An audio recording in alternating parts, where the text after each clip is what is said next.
क्रोध आने के 3 कारणों का निश्चितता करी गई कि क्रोध के 3 कारण हैं। पहला, हमारा किया गया भोजन। दूसरे नंबर पर हमारे भीतर की अभिमतता, हमारे भीतर का अहम।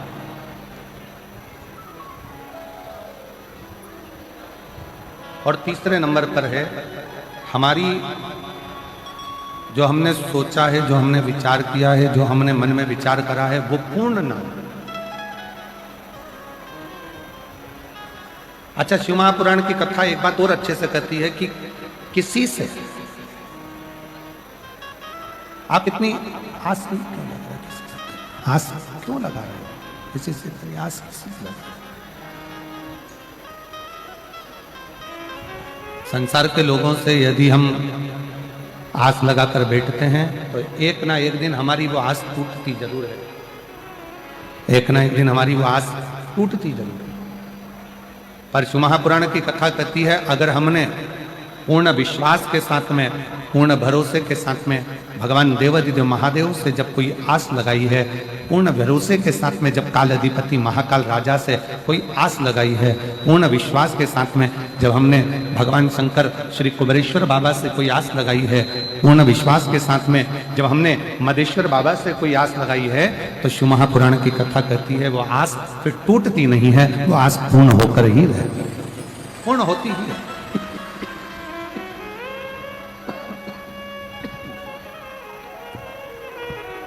वो आस पूर्ण होकर ही रहती है, आस पूर्ण ही होती है।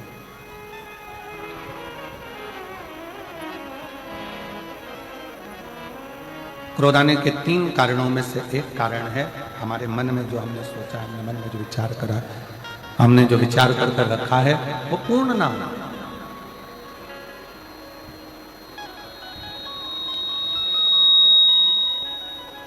हमारी आस टूट जाना, ये क्रोध का ये तीसरे नंबर का जो कारण है ना, ये बड़ा विशेष है। एक पति पत्नी से आस लगाकर बैठता है, पत्नी पति से आस लगाकर बैठती है, आस लगाकर बैठती है, सास बहू से आस लगाकर बैठती है, बेटा माँ बाप से आस लगाकर बैठता है, और माँ बाप बेटे से आस लगाकर। और शिव महापुराण की कथा कहती है कि आपके बच्चे कलेक्टर बन जाएं, आपके बच्चे एसपी बन जाएं, आपके बच्चे मिनिस्टर बन जाएं, आपके बच्चे जज बन जाएं, आपके बच्चे उच्च पद पर बैठ जाएं, आपके बच्चे बहुत अच्छे सिंहासन पर बैठ जाएं, बहुत अच्छी प्रतिष्ठित, बहुत अच्छा पद प्रतिष्ठा उनके पास में आ जाए, और बहुत उच्च पद पर अगर आपके बच्चे बैठ जाएं, तो कभी भी माँ बाप को यह नहीं सोचना चाहिए कि मेरा बच्चा इतने ऊंचे पद पर बैठा है तो वो मुझे संभाले।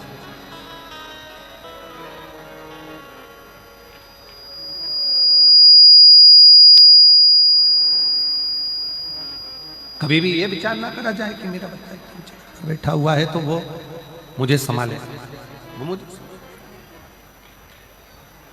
भगवान से प्रार्थना, भगवान से निवेदन करना, भगवान से विनय करना, विनती करना कि हे देवाधिदेव महादेव, मेरे बच्चों को भले उनकी मंजिल तक पहुंचाना, बड़े ऊंचे पद पर पहुंचाना, बड़े प्रतिष्ठित बनाना, बहुत अच्छा सिंहासन दिलाना मना नहीं है, पर हे भोलेनाथ, मेरे बुढ़ापे को ऐसा मत बनाना कि मैं अपने बच्चों के अधीन हो जाऊं, मेरे बुढ़ापे को ऐसा बनाना कि मैं तेरे चरणों के अधीन हो जाऊं, मैं तेरे चरणों के अधीन हो जाऊं, तेरे ऊपर अधीन हो जाऊं, तेरे चरणों से, तेरे चरणों की विनती में, तेरे चरणों के अधीन होकर मैं अपने जीवन को जीऊं, किसी के आश्रित होकर नहीं, किसी पर आश्रितता धारण कर नहीं, किसी पे आश्रित होकर नहीं, किसी पर आश्रित होकर मेरा जीवन ना, मैं तुझ पर आश्रित हूं, तेरे चरणों के बल पर मैं अपना पूर्ण जीवन निकाल सकता।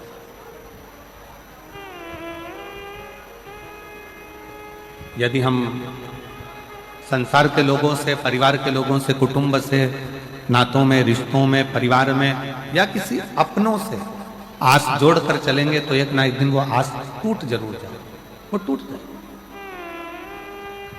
पर शिव महापुराण की कथा कहती है जब हमने आस उस देवाधिदेव महादेव से लगा ली, और मेरी प्रीत ना टूटेगी डमरू वाले से, मेरी प्रीत ना टूटेगी डमरू वाले से, डमरू वाले से, काशी वाले से, डमरू वाले से, काशी वाले से, मेरी प्रीत ना टूटेगी डमरू वाले से, मेरी प्रीत ना टूटेगी डमरू वाले से।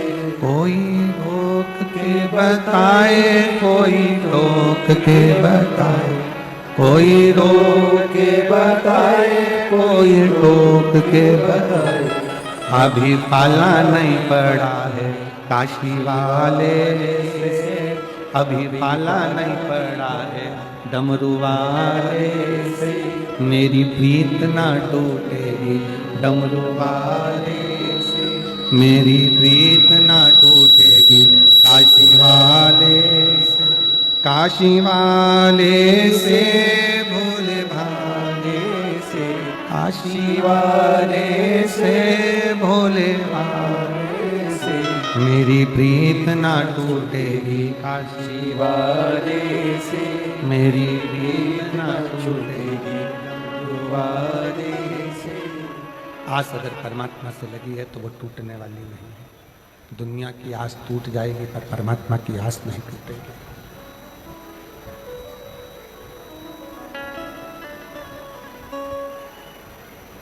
जितना विशाल कैलाश पर्वत है, दुनिया की दृष्टि में लगता है कि यह कैलाश पर्वत है। शिव महापुराण की कथा प्रेरणा देती है, भगवान शंकर की कथा प्रेरणा देती है, बताती है भगवान शिव की कथा। जितना विशाल कैलाश पर्वत है, शिव महापुराण की कथा कहती है, उतना विशाल मेरे देव अधिदेव महादेव का दिल भी है। जो कैलाश की शरण में आता है वो शंकर के हृदय में आकर निवास करता चले जाता है, शिव के हृदय।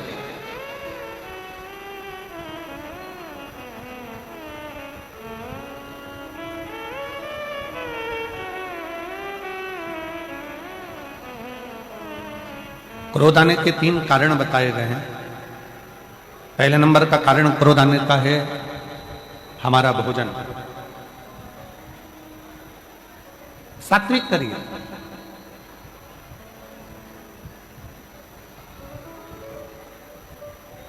अच्छा भोजन ग्रहण करिए, गलत भोजन का त्याग करिए। दूसरे नंबर का है हमारे भीतर की अभिमत्ता, अहंकार। हमारे अंदर कितना भी अभिमान हो, हमारे भीतर जो अभिमान आ रहा है, अभिमत्ता आ रही है, अहंकार आ रहा है, इसका त्याग करते हैं। अगर अभिमान हमारे भीतर आता चले गया, अहंकार हमारे भीतर आता चले गया, तो ये अभिमान हमें क्रोध की उत्पत्ति करा देगा, क्रोध को प्रकट करा देगा, क्रोध की उत्पत्ति करा देगा। खींच खींच के बोलना पड़ रहा है, थोड़ा सा उसको सुधारो, माइक को बहुत खींचना पड़ रहा है, तब आवाज निकल रही है उसमें।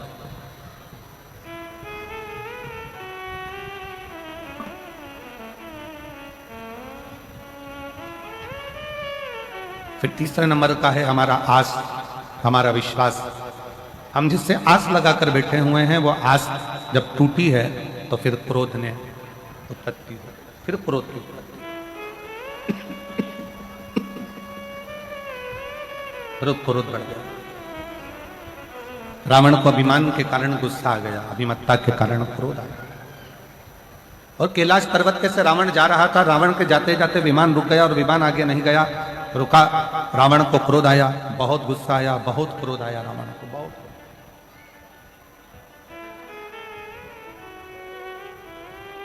और रावण को इतना क्रोध आया, इतना क्रोध रावण के अंतर्गत आ गया कि रावण उसी पल, उसी क्षण उस कैलाश पर्वत को अपने हाथों से उठाकर फेंकने लगा।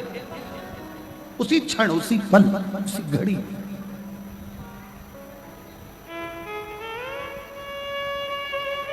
और जैसा रावण को क्रोध आया ना अभिमत्ता के कारण, अहंकार के कारण, वैसा ही क्रोध आपको भी आता है। वैसा क्रोध संसार के कई मनुष्य को आता है। उसकी अभिमत्ता के कारण पत्नी ने चाय बनाकर ला कर दी, गिलास में चाय लाकर दे दी, और जरा सा क्रोध आया और उसने गिलास का चाय उठाकर बाहर फेंक दिया। भोजन लगाया गया, थोड़ा सा उसमें नमक कम पड़ गया, मिर्ची कम पड़ गई, थोड़ा सा उसमें सामान कम पड़ गया, क्रोध आ गया, गुस्सा आ गया, भोजन की थाली उठाई फेंक दी। क्रोध की, अभिमतता की। शायद भारत के संतों ने, इस भारत भूमि के संतों ने इसलिए कहा है कि सबसे बड़ा संयम है अपने क्रोध का संयम।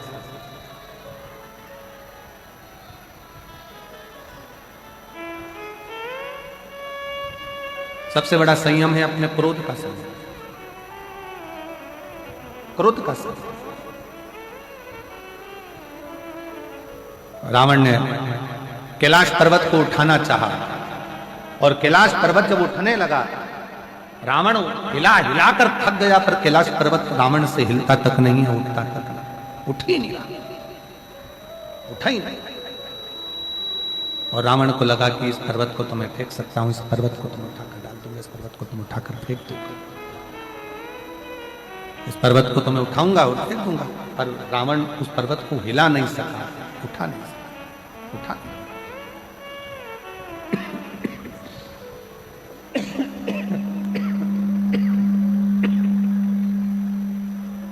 रावण उस पर्वत को हिला नहीं सका, उठा ना। पास में नंदी बैठे हुए थे, नजदीक में नंदी बैठे,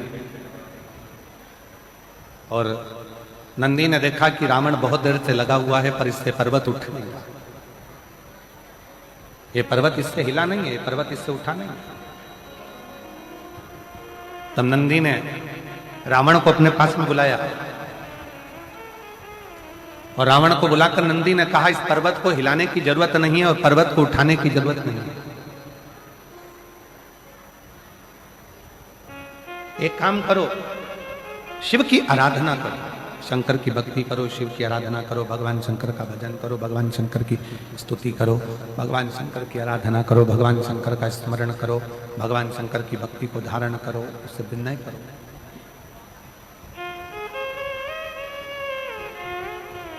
जैसे राम जी समुद्र को सुखाना चाहते हैं, पर समुद्र देवता से जाकर कह दिया गया कि आप राम जी से विनय करो, निवेदन करो, प्रार्थना करो, उनसे विनती करो।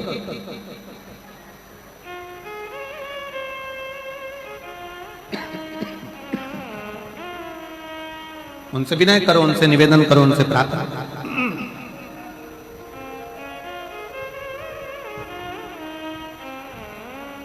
नंदी ने भगवान शंकर के सम्मुख में बैठे हुए नंदी ने उसी पल, उसी क्षण, उसी घड़ी लंकापति रावण को बुलाकर कहा कि अगर ये शिवलिंग नहीं हिल रहा, ये भगवान शंकर का कैलाश पर्वत अगर तुमसे नहीं उठ रहा है, अगर ये कैलाश हिल भी नहीं रहा और ये कैलाश पर्वत अगर तुमसे हिल भी नहीं रहा, उठ भी नहीं रहा, तो एक काम करो, तुम शंकर की स्तुति करना प्रारंभ करो, शिव की स्तुति करिए, शंकर की प्रार्थना करिए, शंकर से विनय करिए, शिव से निवेदन करिए।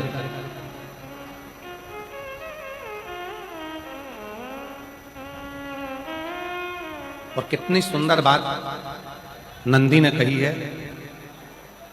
नंदी ने ये बात जो कही वो वास्तव में बड़ी सुंदर है कि मान लो यदि कोई कार्य तुम्हारा हो नहीं रहा और पूरी दुनिया में तुमने कर कर देख लिया, बहुत प्रयास कर कर देख लिया, तो भी वो कार्य अगर तुम्हारा नहीं होता, तो फिर एक काम करो कि शिव की स्तुति करो, शंकर की स्तुति, शंकर का गुणगान, शंकर की भक्ति, शंकर का स्मरण।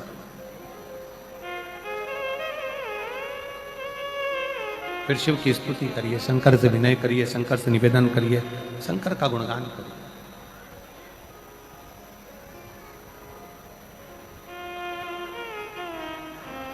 पर भगवान की भक्ति होती कब?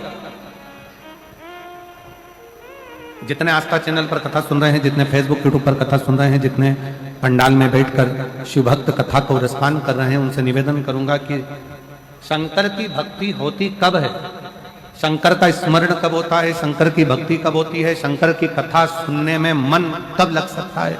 जब अपने भीतर की अभिमत्ता, अपने भीतर का अहम, अपने भीतर का अहंकार, अपने भीतर की आसक्ति, अपने भीतर का काम, अपने भीतर की तृष्णा जब दूर हो जाए, तो समझो कि आप शिव में मन लगा बैठे।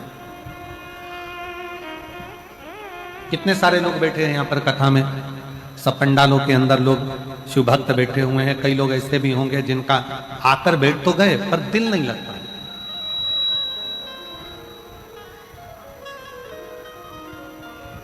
मन नहीं लग पाया। और कई कई लोग ऐसे आकर बैठे हुए हैं कि कल रात भर पानी गिरा, पूरी रात बिजली चमकी, बादल गरजे और हवा भी चली और पानी भी गिरा। पंडाल के अंदर कई मेरी माताएं, कई मेरी जीजियां उस पानी में भी, उस हवा में भी, उस बारिश में भी पूरी रात पन्नी बिछाकर, उस पे अपनी दरी बिछाकर पूरी रात बस केवल कथा के लिए पड़ी रहीं, सोती रहीं और बाबा का भजन करती रहीं पूरी रात।